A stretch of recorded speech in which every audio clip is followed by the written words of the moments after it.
Hi friends, welcome to బిందు శ్రీవాల్. ఇవాళ video వచ్చేటప్పటికి నా మార్నింగ్ రొటీన్ అండి. ఇది వచ్చేటప్పటికి 4 గంటల కాడి నుంచి వీడియోనైతే స్టార్ట్ చేశాను అనమాట. ఇగోండి 4కి లేచేటప్పటికి వంటిల్లు ఇలా ఉందనమాట. ఫస్ట్ అయితే గ్యాస్ కట్ అంతా సదురుకొని వచ్చేసాను. అలాగే నిన్న తోమిన అంట్లు ఉన్నాయండి. నైట్ పడుకుంటేటప్పుడు కొన్ని అంట్లు ఉంటే తోమేశాను అనమాట. ఆ అంట్లు అయితే సదిరేసుకుంటున్నాను.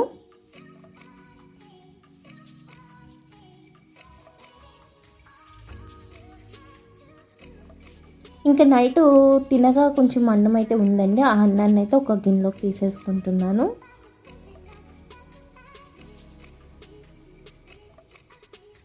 ఇంకా చార్లు గీర్లు ఇవన్నీ కూడా సదిరేసుకుంటున్నాను ఎక్కడెక్కడ.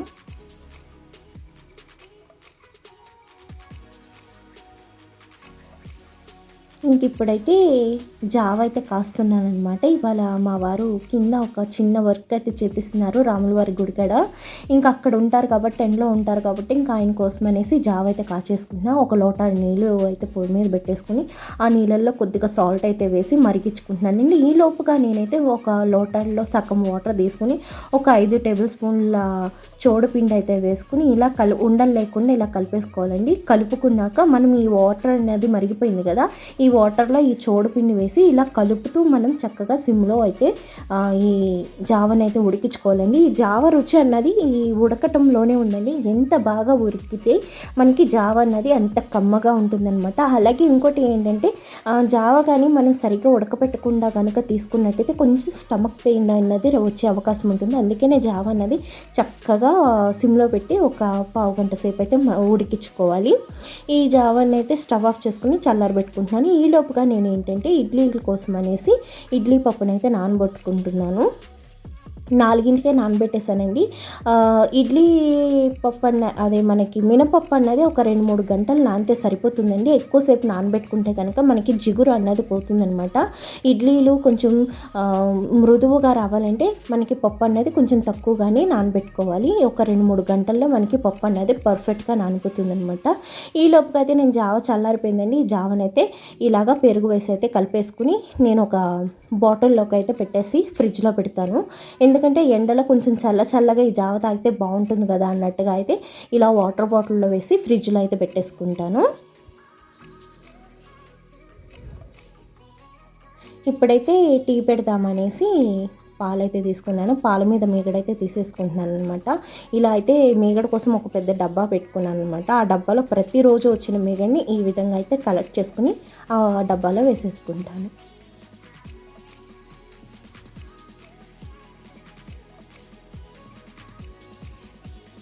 ఇప్పుడు ఈ మీగడని ఫ్రిడ్జ్లో పెట్టేసుకుంటున్నాను. ఇంకా స్టవ్ వెలిగించుకొని టీ అయితే పెట్టేసుకుంటున్నానండి అందరికీ. అలాగే మా చిన్ని పాప పుట్టినరోజు కూడా దగ్గరికి వస్తుంది. ఇంక ఇంట్లో కూడా చాలా పని ఉందన్నమాట. ఇల్లు ఎక్కడ సదరటము, అలాగే అన్నీ నీట్గా పెట్టుకుంటాము, పిల్లకి కావాల్సిన గిఫ్ట్స్ అవన్నీ చూసుకుంటాం. చాలా పని ఎక్కువ అయితే ఉంటుందన్నమాట. మా పాప బర్త్డే బ్లాగ్ కూడా మీకు ఒకసారి చూపిస్తాను. ఇంకేంటంటే టీ పౌడర్ అయితే నిండుకుందండి. టీ పౌడర్ అయితే తీసుకుంటున్నాను. అండ్ నేను ఇలాగ ఒకేసారి తెచ్చేసుకుంటాను ఎక్కువ క్వాంటిటీలో. ఎందుకంటే మనకి డీమార్ట్లో అలాంటి చోట ఏంటంటే ఒరిజినల్ వస్తాయన్నమాట. మనకి ఇక్కడ కిరాణా షాపుల్లో చిన్న షాపుల్లో తీసుకుంటే డూప్లికేట్స్ వచ్చేస్తున్నాయి. ఇవన్నీ కాదు, షాంపూలు కానివ్వండి, సబ్బులు కానివ్వండి, అలాగే బాడీ లోషన్స్ కానివ్వండి, అలాగే మనం ఇంట్లోకి ఇలాంటి బ్రాండెడ్ వాడాలి అనుకుంటే కనుక మనం పెద్ద షాపులకు వెళ్ళి కొనుక్కుంటామే ఉత్తమండి. ఆఖరికి బాత్రూమ్లు కడే లిక్విడ్లు కూడా డూప్లికేట్స్ వచ్చేస్తున్నాయి అనమాట. ఇంకా అందుకనే నేను ఇలాంటివన్నీ డీమార్ట్లోనే తెచ్చుకుంటాను. మీరు కూడా బయట కొనుక్కున్న డీమార్ట్లోనే మనకి ఇంత పెద్ద ప్యాకెట్లు కాకపోయినా చిన్న మనం ఎఫర్టబుల్ ఎంత మనీని అయితే ఎఫర్ట్ చేయగలమో అంత కాస్ట్లోనే తీసుకోండి. కానీ మనకి ఒరిజినల్ అన్నవి డిమార్ట్స్లో అలాంటి షాపుల్లో అయితే వస్తాయి అన్నమాట. అక్కడ ఫ్రాడ్ అన్నది మ్యాక్సిమం జరగదని అయితే నేను అనుకుంటున్నాను. మీలో ఎవరికైనా ఇంట్రెస్ట్ ఉంటే కనుక ఈ చిన్న షాపుల్లో మానేసి పెద్ద షాపుల్లో అయితే కొనుక్కోండి. ఇంక ఇప్పుడు ఏంటంటే పప్పు అయితే నానపోయిందండి. పప్పు అయితే కడిగేసుకుంటున్నాను. చూసారుగా కరెక్ట్గా నేను నానబెట్టి పప్పు 2 గంటలు అవుతుందన్నమాట. 4కి నానబెట్టాను. 6కల్లా నేను పప్పు అయితే కడిగేసుకుంటున్నాను. ఎంత చక్కగా నానిపోయిందో చూడండి. ఇలా పప్పు అంతా కడిగేసుకుని ఒక్కసారి ఇగోండి నేను సాంతం పప్పంతా అదే ఈ పొట్టంతా సాంతం పోయేలాగైతే కడగను అనమాట, కొంచెం పొట్టుగానే కడుక్కుంటాను. అలాగే ఇప్పుడైతే నేను రవ్వ కూడా నానబెట్టేసుకుంటున్నాను. నేను పప్పు నలిగే లోపుగా ఈ రవ్వనైతే కడిగేసుకుని ఇవాళ అయితే కొత్త పద్ధతిలో అయితే వడగడుతున్నాను అనమాట. అంటే దానిలో వాటర్ అనేది తీస్తున్నా. ఇప్పుడు పిండటానికి అందరి చేతుల్లో స్ట్రెంత్ అయితే ఉండదండి. కొన్నిసార్లు మనకి ఇంట్లో పని చేసి ఆ చేతులు కూడా మనం గుప్పిడి పిడికిలు బిగించడానికి కూడా అవ్వదు, అంత వీక్ అయితే అయిపోతాం అనమాట. అందుకనే అలాంటి వాళ్ళకి చిన్న టిప్పుతో అయితే చూపిస్తున్నాను అనమాట. అలాగే ఈ రవ్వ కడిగిన వాటర్ ఉంది కదా, ఆ వాటర్ని కూడా నేను పడేయకుండా ఇలా ఒక గిన్నెలో అయితే తీసుకుంటున్నా. ఈ మొక్కలకి వేస్తే చాలా బలం అనమాట. ఈ ఎండాకాలం అన్నాలు ఇలాంటివి చేసుకుంటే మంచిది మొక్కలు ఉన్న వాళ్ళు ఎవరైనా. కొంచెం చూసారుగా మనం రైస్ అయితే ఎలా వడగడతామో అలా వడగట్టేసామంటే మొత్తం వాటర్ అన్నది వచ్చేస్తుంది అనమాట. ఇంకా నేనైతే ఈ గ్రైండర్ తీసుకుని ఒక్కసారి అయితే కడిగేసుకుంటున్నా. మూల పెడతాను కదా, నాకు భయము బొద్దింక అవి వస్తాయేమో అనేసి, ఇంకా అందుకనేసి ఎప్పుడు కూడా ఇలా కడిగేసుకుంటాను. ఇలా కడిగేసి వాడామనుకోండి అసలు భయం లేకుండా వాడచ్చు. ఇప్పుడైతే గ్రైండర్ పెట్టేసుకుంటున్నాను. మా పిల్లలు అయితే కూడానే ఉంటారండి. ఇంకా వాళ్ళని ఆడించుకుంటూ వాళ్ళకి ఊసులు చెప్తూనే పనులు చేసుకుంటాను. చాలామంది ఏంటంటే వాళ్ళు ఏదైనా పని చేసేటప్పుడు పిల్లలు వస్తే ఇసుకేసుకుంటారు.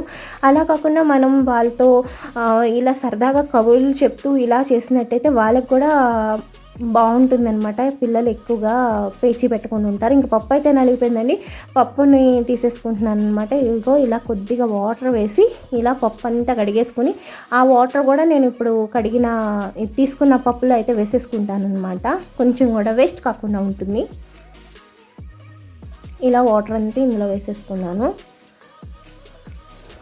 ఇప్పుడైతే రవ్వ కూడా తీసేసుకున్నాను. ఇక్కడ ఇవన్నీ రవ్వ కోసం తీసాను కదా, ఇవన్నిటిని ఒకసారి నీళ్ళతో తోల్చేసుకుని ఎక్కడెక్కడ సదిరేసుకుంటున్నాను. ఎప్పటికప్పుడు మనం అవ్వగానే ఇలా కడిగేసుకున్నట్టయితే పన్ను అనేది కొంచెం తక్కువగా ఉంటుందన్నమాట. అదే కొంచెం ఎండిపోయాక కడగాలంటే పన్ను అనేది కొంచెం ఎక్కువ అయిపోతుంది కదా, నేను ఎమ్మటినే ఇలా కడిగేసుకుంటే నాకు మాత్రం ఈజీగా అయిపోయినట్టు అనిపిస్తుంది అనమాట. ఇలా కడిగేసుకుని కొంచెం నీళ్ళైతే వడగట్టేసేలాగా బోర్లు ఇచ్చేసుకున్నాను. ఇప్పుడైతే నేను పిండిలోకి రవ్వనైతే కలిపేసుకుంటున్నాను. ఇవాళ పని చాలా ఎక్కువ అయిపోయిందండి. ఇవాళ మా వారు కింద రాముల వారి దగ్గర మండపం అయితే వేపిస్తున్నారనమాట.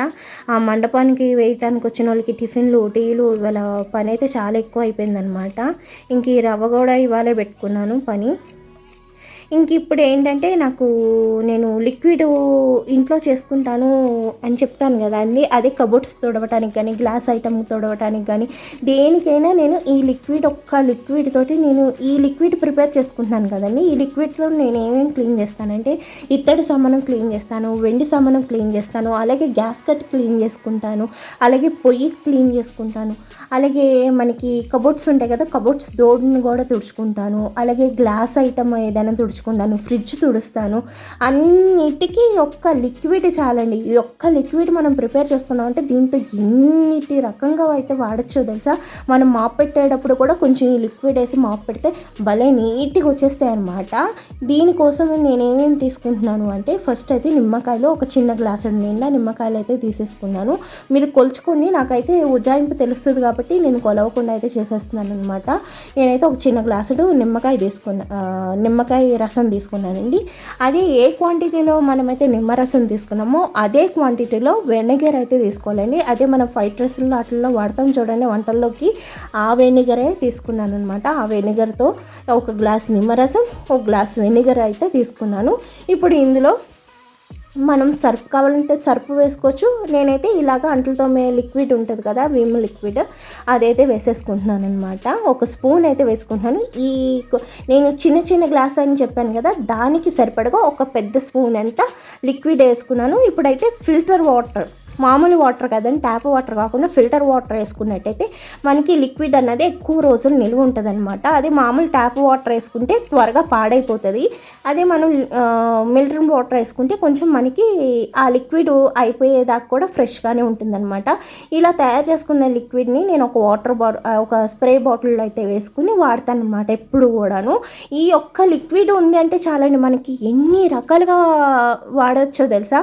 ఇంకా దేవుడి సామానం అయితే ఎంత ఈజీగా క్లీన్ అయిపోతాయో మీకు ఇంకొకసారి అండ్ నెక్స్ట్ వీడియోలో అయితే చూపిస్తాను. దీంతో పూజ సామానం కూడా ఎలా నీట్గా మనం క్లీన్ చేసుకోవచ్చు అన్నది.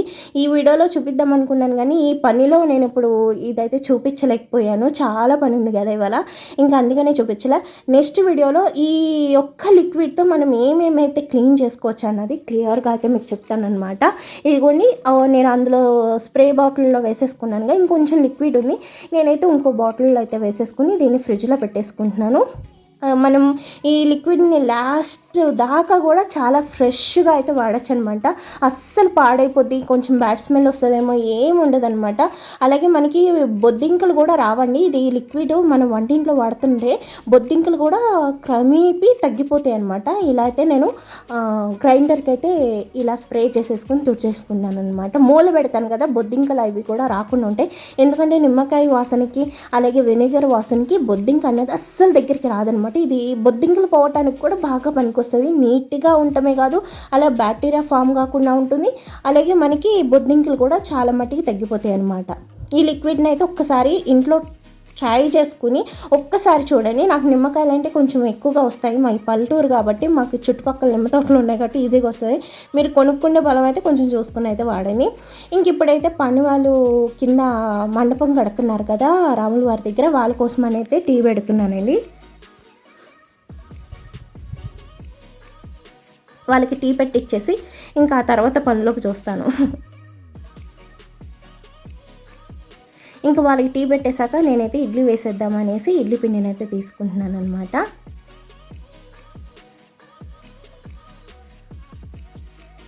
ఇప్పుడు రుచికి సరిపడగా సాల్ట్ వేసుకుని ఒక్కసారి కలిపేసుకుని ఇడ్లీ రేకుల్లో ఇడ్లీ పెట్టేసుకుందాం.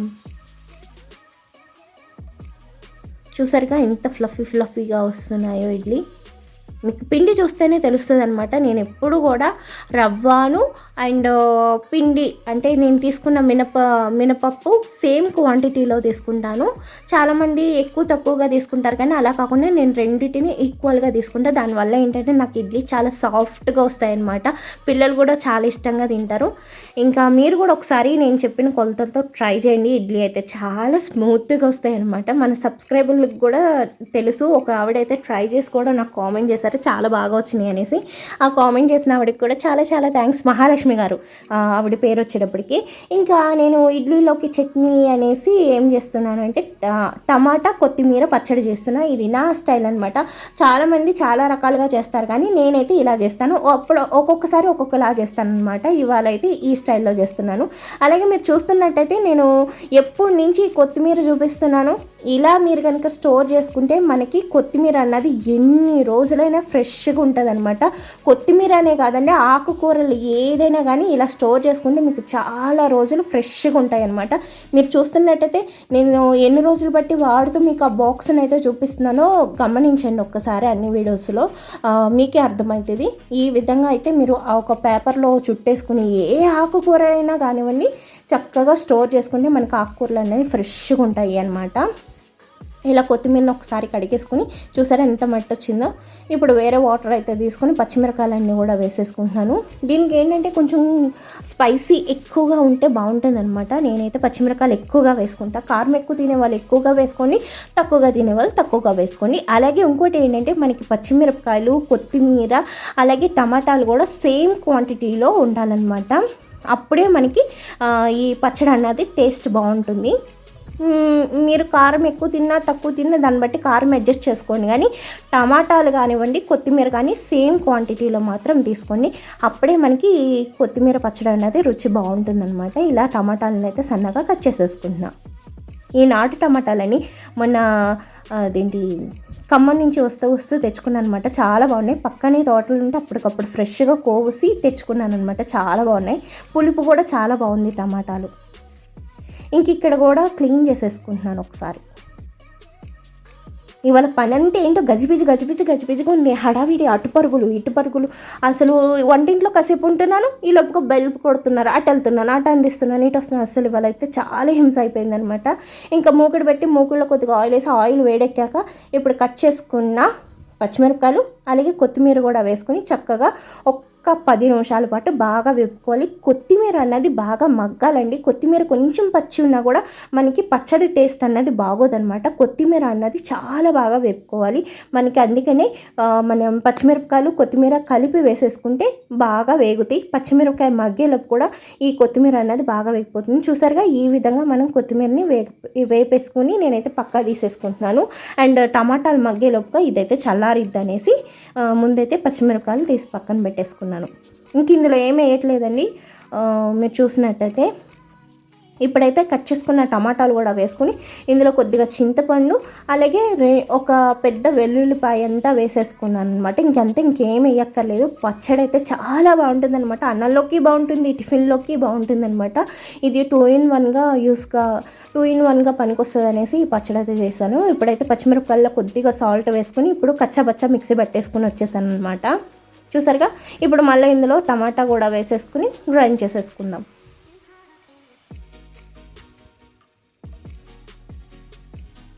పచ్చడి అయితే గ్రైండ్ చేసేసుకున్నానండి. ఈ స్టేజ్లో ఎవరైనా కావాలంటే పోపు పెట్టుకొని, నాకు ఏంటంటే పోపు పెడితే కారం చచ్చిపోయినట్టు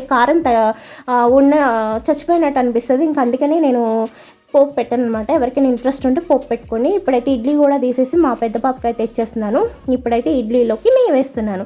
ఇగోని నేను ఈ పొద్దున్న మీగడ కలెక్ట్ చేయటం చూసారు కదా, అలా కలెక్ట్ చేసిన మీగడని ఇలా నెయ్యి అయితే కాచుకున్నాను. చూసారుగా, పూసగా నెయ్యి ఉంది.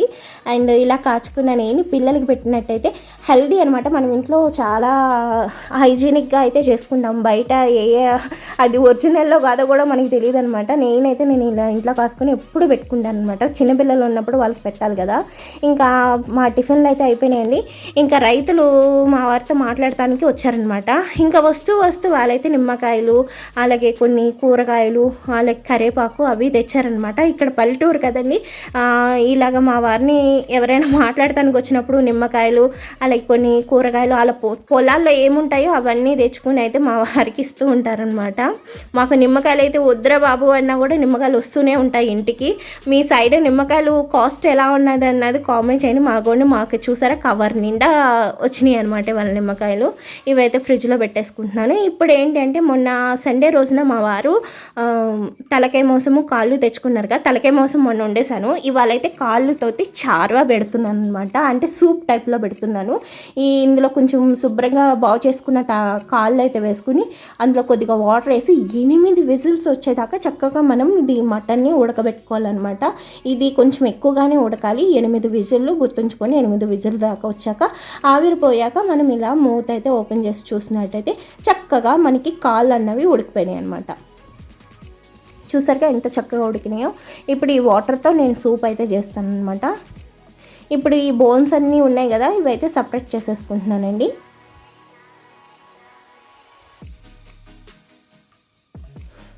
చూసారుగా ఎన్ని బోన్స్ వచ్చినాయో.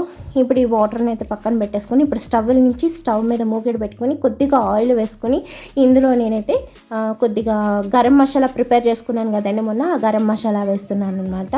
ఆ గరం మసాలా వేసి చక్కగా పచ్చి వాసన పోయేదాకా మనం ఈ మసాలాని వేపుకోవాలి.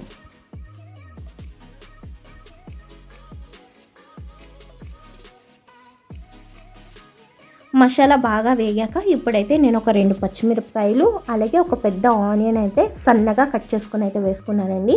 ఇప్పుడు ఆనియన్స్ వేసి వేపుతున్నాం చూడండి. ఇదే స్టేజ్లో మీకు కావాలంటే బ్రోకలీ వేసుకోవచ్చు, అలాగే స్వీట్ కార్న్ వేసుకోవచ్చు, అలాగే క్యారెట్, స్ప్రింగ్ ఆనియన్స్, అలాగే మనం కొన్ని వెజిటేబుల్స్తో సూప్ అయితే చేసుకోవచ్చు కదా, అవన్నీ వేసి అయితే చేసుకోవచ్చు. మా వారికి అయితే ఆ ఫ్లేవర్స్ ఏమీ నచ్చవన్నమాట. ఇంకెలా సింపుల్గా అయితే చేసేస్తాను. మీకు కావాలి అంటే కనుక ఇదే స్టేజ్లో మీరు వెజిటేబుల్స్ కూడా వేసుకొని చక్కగా కుక్ చేసుకోవచ్చు అనమాట. నేనైతే చిటికెడంతా గరం మసాలా కూడా వేసానండి. గరం మసాలా వేసి ఒక 2 నిమిషాలు వేగాక ఇప్పుడు ఇందులో రుచికి సరిపడగా సాల్ట్ అయితే వేసుకుని ఇప్పుడు మనం ఈ ఉడకబెట్టుకున్న వాటర్ ఉంది కదా, ఆ వాటర్ అంతా వేసి చక్కగా మరగనివ్వాలన్నమాట. ఒక 5-6 పొంగులు వచ్చేదాకా మనం ఈ సూప్ని అన్నది మరిగించుకుంటే టేస్ట్ అన్నది చాలా బాగుంటుందండి. ఈ సూప్ తాగటం వల్ల కూడా చాలా స్ట్రెంగ్త్ అయితే వస్తుంది అనేది అంటారనమాట. నేను మా వారికి ఇస్తాను, మా పిల్లలకి ఇస్తానన్నమాట. ఎక్కువగా మా వారైతే ఈ సూప్ని ఇష్టంగా తాగుతారనమాట. ఇదనమాట ఈ సూప్ ప్రాసెస్. మీకు నచ్చితే కనుక డెఫినెట్గా మీ ఇంట్లో కూడా ట్రై చేయండి. ఇప్పుడైతే నేను రైస్ కడిగేసుకొని రైస్ కూడా పెట్టేసుకున్నాను అనమాట. ఇప్పుడైతే ఒక మూగిడి పెట్టుకొని అందులో కొద్దిగా ఆయిల్ వేసి ఆయిల్ వేడెక్కాక ఇప్పుడు ఒక 2 పచ్చిమిరపకాయ చిరుకులు, అలాగే 2 కరివేపాకు రెమ్మలు, ఒక 4 ఆనియన్స్, పెద్ద ఆనియన్స్ 4ని సన్నగా కట్ చేసుకొని ఇప్పుడు ఈ ఆయిల్లో అయితే వేసుకొని వేపుకుంటున్నాను. ఆనియన్స్ చూసారుగా ఇలాగా గోల్డెన్ కలర్ వచ్చేదాకా వేగాలి. ఇప్పుడు మనం గ్రైండ్ చేసుకున్న గరం మసాలా కూడా వేసుకుని చక్కగా వేపుకోవాలండి. గరం మసాలా పచ్చివాసన పోయేదాకా వేపుకున్నాక మనం ఉడకబెట్టుకున్న ఈ బోన్స్ కూడా వేసుకుని చక్కగా ఒక 5 నిమిషాల పాటు వేపుకోవాలి. ఇగోండి ఈ లోపల రైస్ కూడా ఉడికిపోయింది. ఇప్పుడైతే స్టవ్ ఆఫ్ చేసేసుకుంటున్నాను. ఇప్పుడు ఈ మటన్లో రుచికి సరిపడగా సాల్ట్, అలాగే కొద్దిగా పసుపు, కొద్దిగా కారం అయితే వేసుకున్నాను. కారం అనేది కొంచెం తక్కువగానే వేసుకున్నానండి. ఇప్పుడు ఒక 2 నిమిషాల పాటు వేపుకోవాలి. ఒక 2 నిమిషాల తర్వాత మనం ఒక పెద్దగా లోటాడంత వాటర్ వేసుకుని ఆ వాటర్ అంత దగ్గర అయ్యేదాకా మనం చక్కగా ఈ మటన్ని ఉడకనివ్వాలన్నమాట. చాలా బాగుంటుందండి.